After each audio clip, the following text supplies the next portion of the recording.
Effectivement, le Sénat vient de voter la version du Sénat pour le budget pour la sécurité sociale. On retrouve bien la patte du Sénat. On sent la patte de responsabilité économique, c'est important. D'ailleurs, on retrouve d'ailleurs un déficit prévisionnel assez proche de la copie du gouvernement au départ de ce travail parlementaire. On est autour de 17,6, 17,5 milliards d'euros de déficit, qui était l'objectif poursuivi par le gouvernement. Je veux aussi souligner quand même le sérieux du travail, le travail constructif, où chacun a pu s'écouter, chacun a pu débattre. J'ai été frappé par la solidité du débat au Sénat, qui succédait à ce qui s'était passé à l'Assemblée nationale. Donc un travail parlementaire fourni, sérieux, qui a produit un résultat intéressant. Qu'est-ce que vous dites aux sénateurs LR qui ont rejeté la suspension de la réforme des retraites alors que c'est quand même une mesure de compromis entre le gouvernement et les socialistes pour apporter de la stabilité politique au pays?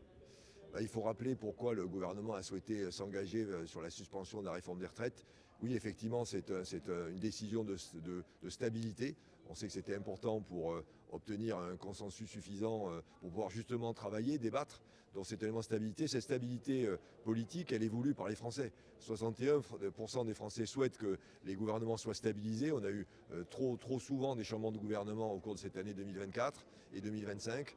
Je crois aussi que cette stabilité, elle permet de donner du temps. Elle permet du temps, par exemple, sur le sujet des retraites, qui est ce sujet essentiel. Vous savez qu'on va donc engager une conférence sociale que nous appelons Travail, Emploi, Retraite, qui va démarrer dès le 5 décembre prochain, où les partenaires sociaux, à la fois syndicaux et patronaux, vont pouvoir à nouveau discuter de ces sujets en parlant beaucoup du travail, qui est peut-être l'angle mort des réformes précédentes. Donc place au dialogue social et place aussi au débat démocratique. On le voit déjà, certains partis commencent à faire des propositions autour des retraites. Mais est-ce que vous pouvez garantir aux Français qu'au final, il y aura cette suspension de la réforme des retraites dans le budget de la sécurité sociale à la fin de l'année? La suspension de la réforme des retraites, elle va dépendre du vote. S'il y a un vote et que dans le vote, il y a la suspension, il y aura la suspension. Mais si par exemple on n'arrivait pas à arriver à un vote, là pour le coup c'est plus compliqué. D'ailleurs c'est déjà plus compliqué au plan économique, il faut le rappeler, puisque le fil de l'eau de la sécurité sociale nous amènerait à un déficit l'an prochain de 29 milliards d'euros. C'est presque un demi-point de PIB, c'est énorme. C'est la moitié de la croissance prévue la semaine prochaine qui serait consommée par le nouveau dérapage de la sécurité sociale. Les enjeux économiques sont énorme. Et bien sûr, d'un point de vue politique, s'il n'y a pas de vote et de ce budget, il n'y aura donc pas la réforme de la sécurité sociale, en tout cas la suspension. Et donc dans ce cas-là, on ne l'aurait pas obtenu. Et justement, est-ce que vous craignez qu'il n'y ait pas d'adoption à l'Assemblée nationale de ce projet de loi de financement de la sécurité sociale?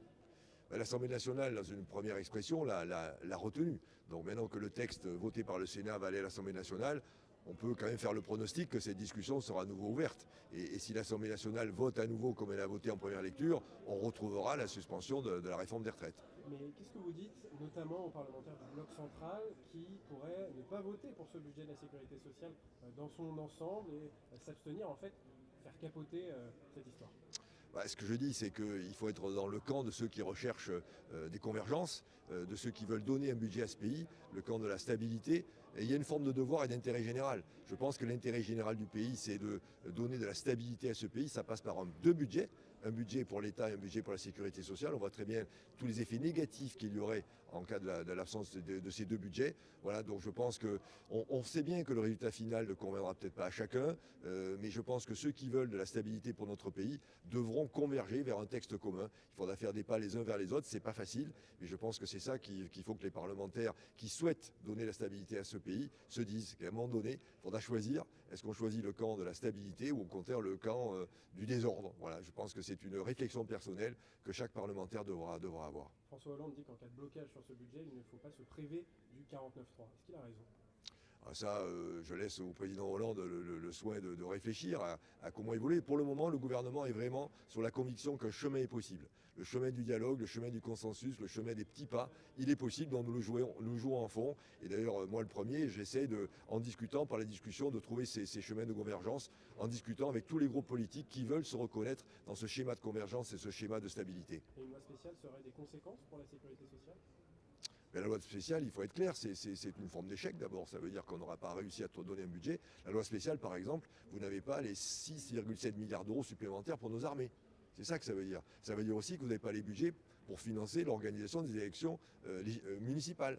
Vous n'avez pas l'argent. Ça veut dire que tous les emplois prévus, par exemple, pour renforcer dans les forces de sécurité intérieure la lutte contre le narcotrafic, vous ne les avez pas. Vous voyez, c'est quand même des choses assez lourdes. C'est pas rien. Vous n'avez pas non plus les réformes prévues dans la sécurité sociale. On a décidé, et ça a été voté par tout le monde, d'améliorer la retraite des femmes qui ont eu des enfants. Vous ne l'avez pas. Vous voyez, il y a des bonnes choses là-dedans. Et si on se prive de ces bonnes choses, eh ben donc c'est pour ça que, d'ailleurs, vous comprenez bien que le gouvernement n'est pas très enclin à aller vers une loi spéciale. Parce qu'une loi spéciale ne va pas donner au pays ce dont il a besoin. Donc nous, on est pour la discussion, on est pour la convergence, on est pour le consensus. Franchement, moi, je vois bien, je discute beaucoup. Et je vois des gens dans tous les groupes de droite et de gauche, pour parler en ancien franc, qui sont prêts à converger. Je pense qu'intellectuellement, il y a de plus en plus de parlementaires qui voient bien à quel point c'est important d'aller vers la convergence. Il va falloir, c'est pas un mariage d'amour qu'on va proposer, c'est un mariage de devoir. Il faut que l'intérêt général et le fait de doter ce pays d'un budget prime peut-être sur les intérêts un peu plus partisans. Voilà, au fond, l'intérêt général, en ce qui me concerne, c'est de donner deux budgets à ce pays, un budget pour l'État et un budget pour la sécurité sociale.